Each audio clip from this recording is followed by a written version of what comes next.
Hey, what's going on, guys? Steel Twins coming at you with episode 3, part 1 of the Steel Twins podcast. Thank you guys for listening. We're going to be talking about the week 3 matchup on a short week as we head to Cleveland to face the Cleveland Browns Thursday night. And for this preview, we have a special guest right here with us. We have Shane, a.k.a. Loose Cannon, with us. How you doing, man?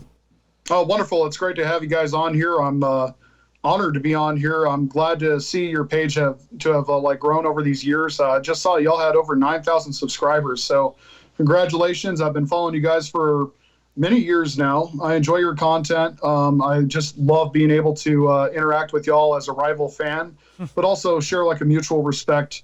And hopefully my team will get its act together one of these days. I hope the same with us, and I appreciate the kind words and your support throughout the years. I'm glad we got you on here for this week. We've been wanting to do it for like a couple years now since we've been talking. We do that every Christmas. We do a gift exchange. Continue to do that every year, which obviously, you've given us great things such as the Funko Pops up here, that Browns Steelers rivalry can up there, the Steelers-Browns classic.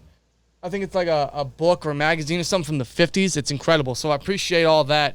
As we get ready for Browns week, it's a short week. We both agree we hate short weeks. It's Thursday Night Football. How do you feel about the Browns team so far after 2 games, man? How are you feeling about Brissett stepping in, and how do you feel coming into this game? Well, honestly, on the offensive side of the ball, I'm quite pleased with the performance that I've seen so far.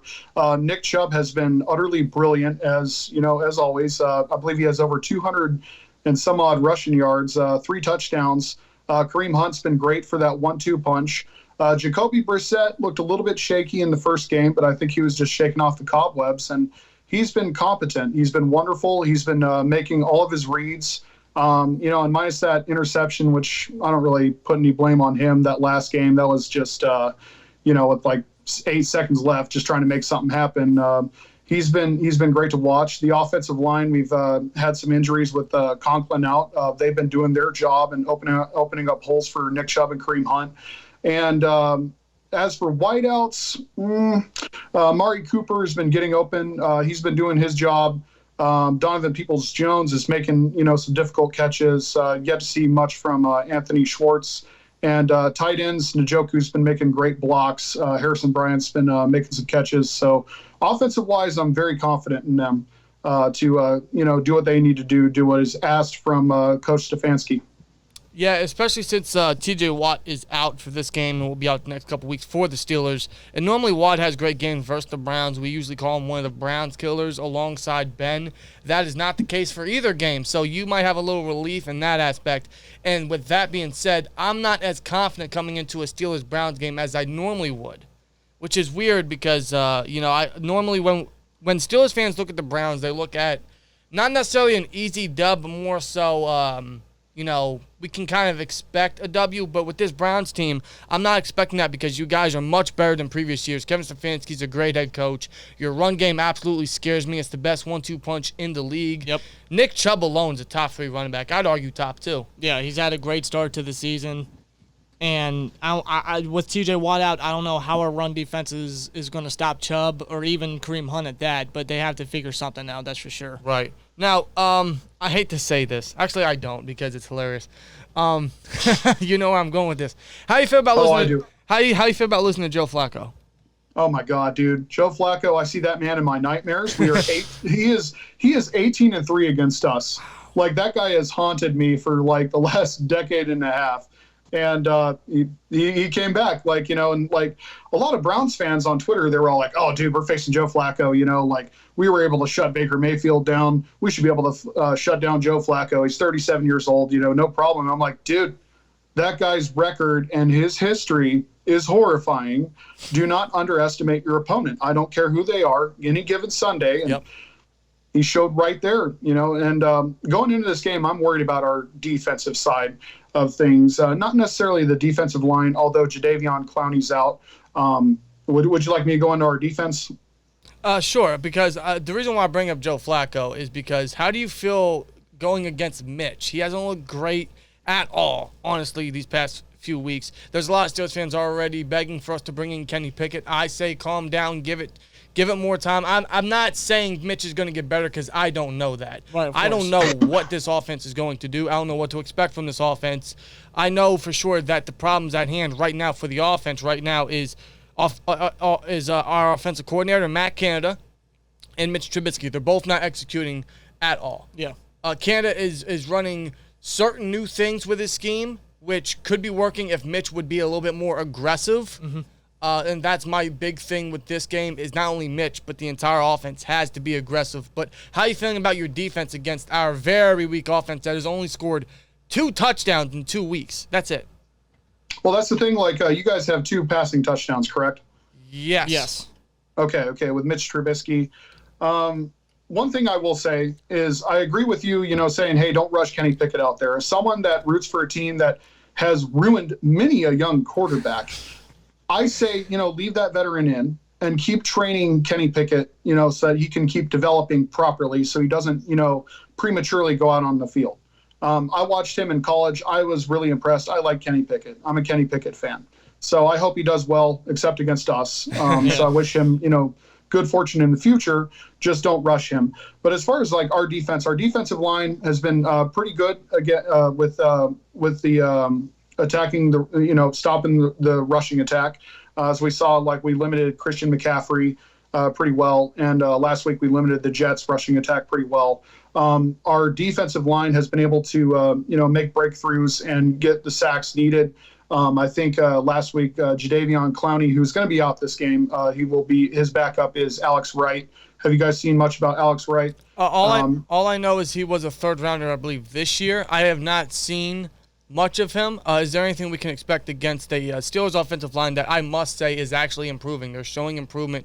Obviously, Myles Garrett's going to be the main pass rusher there. I can anticipate him having a decent game. Dan Moore did good against them a little bit last year, but Myles Garrett's still Myles Garrett. 3 sacks on the season already. Yep.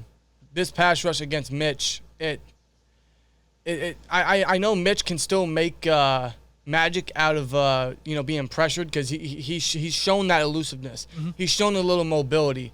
My main thing with Mitch is he needs to be more aggressive in terms of throwing the football. He's looking down with checkdowns too much. He's locking down receivers too often and only reading his first read and locking that one down. He needs to be aggressive. He needs to read the whole field. I know receivers are getting open. We're too talented receivers to not be getting open as often. Deontay is one of the best route runners in the league.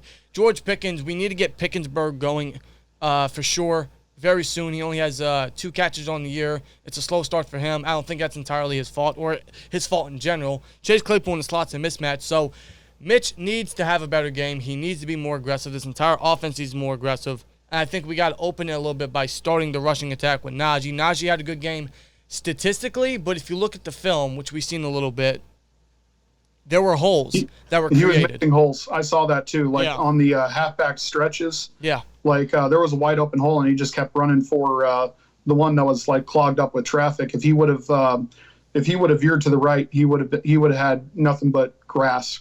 Yeah, and that's a concern with Najee. Not only due to his vision, but more so is his distrust in the offensive line, which, if I'm a Steelers player, I don't blame you.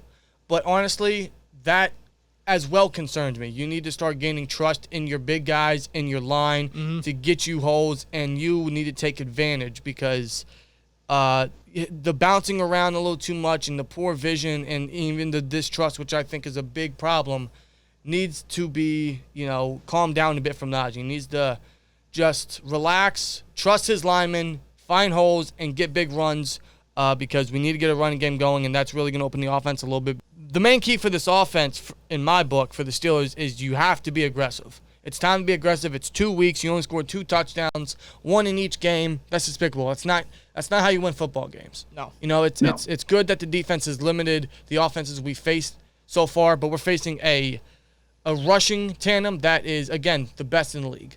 And that's going to have to be key for the defense as well. I feel like not to underestimate the Browns' passing attack with Brissett being a serviceable quarterback and the receivers he's got around them. Right, because Cooper had 100 yards last week. Right, exactly. 100 yards and a touchdown. Yeah, and the Njoku's still nice. Donovan People-Jones, he's getting better. They got David Bell, who's who could get better for the Browns. He's got targets, but I feel like that's one guy I want to see more targets of is for our guys to target Bell more, but we haven't seen it too much yet. He's your slot guy, right?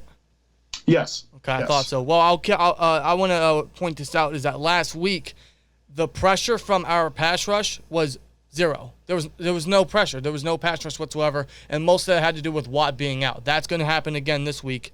So if there's no pressure again against a still very good offensive line of the Browns, you guys should be able to attack that middle of the field because that's what was wide open because of no pressure. Yeah. So which they'll utilize with our tight ends. We're big on Brissett's big on passing to tight ends. Yes. So I imagine they'll be over the middle a lot. Yeah, totally. Which obviously that needs to be held by Edmonds and Jack and Bush mostly on our defense, but the pass rush has to step it up.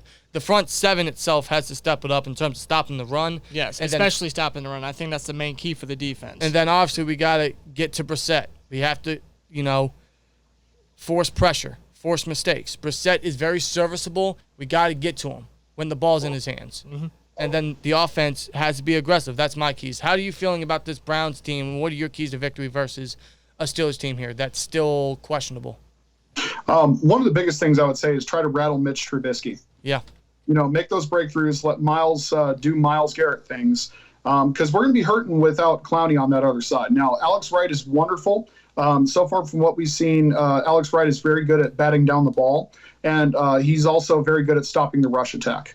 So he makes a lot of key tackles, especially during the preseason and the first two games from the rushing attack. So it's going to be a lot of Myles Garrett, having to do Myles Garrett things. And hopefully our defensive coordinator, Joe Woods, will be able to, implement some more blitzes. Utilize JOK. That guy's got the speed. He's got the moves. Let JOK eat. That's another thing I wanted to say was our linebackers have looked great too. JOK, Anthony Walker, both have looked fantastic, making their reads. But the problem is we've been rotating Walker out a lot, and he's like, the guy with the little green dot, does all the communications with the sidelines.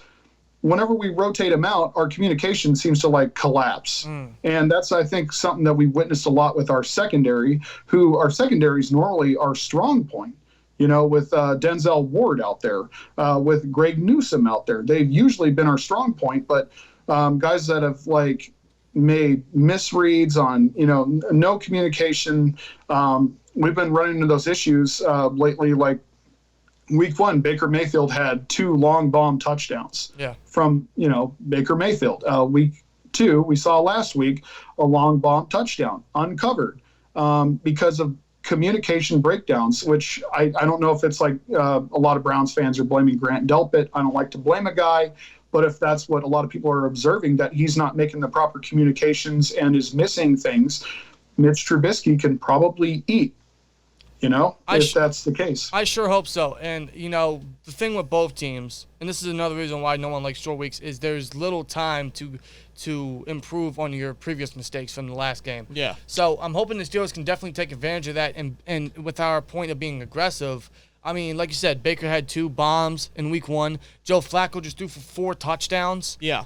I mean, this passing offense has to get aggressive. And you mentioned the miscommunication with your defense, Loose Cannon, and it's something that I hope the Steelers do take advantage of, but it's something that they have not shown in 2 weeks. So at this point, I don't know what to expect. I'm just going to expect the same week in, week out garbage, but I hope they prove me wrong. I hope Canada has a few tricks up his sleeve. The small things he's adding to the scheme seem to be working as long as Mitch stops playing scared. Yes. He seems to be worried about making a mistake rather than making a play. And right. if he's going to be the starter for the majority of the season, which I'm anticipating. A lot of Steelers fans don't want to hear that, but that's what's going to be the case. He's got to Don't ruin a young quarterback. Exactly. He's our long-term future. There's no rush. And for Kenny Pickett. Pickett will eventually start. Yeah. It will eventually be his time. It's just not right now. But this is supposed to be a bridge year. And I don't know exactly how much winning we're going to see. What I do know is we're not winning a Super Bowl. So this is a bridge year. There is no rush to put Kenny in yet. In a couple weeks, sure, I'm for it. But right now, after 2 weeks, It's still no. too early. It's So- still too early. But I hope we see improvement from Mitch. And with Mitch being the quarterback, all we can do is just hope that the guy does improve. He be more aggressive. He can help get us some wins if that's the case. Take a couple shots downfield. You have the targets to do so. Fryermuth is great up and rising tight end. Deontay's one of the best underrated guys in the league. Pickens is just ready to burst onto the scene, and Claypool in the slot's a mismatch. So we need. Wait, go ahead. I'm sorry.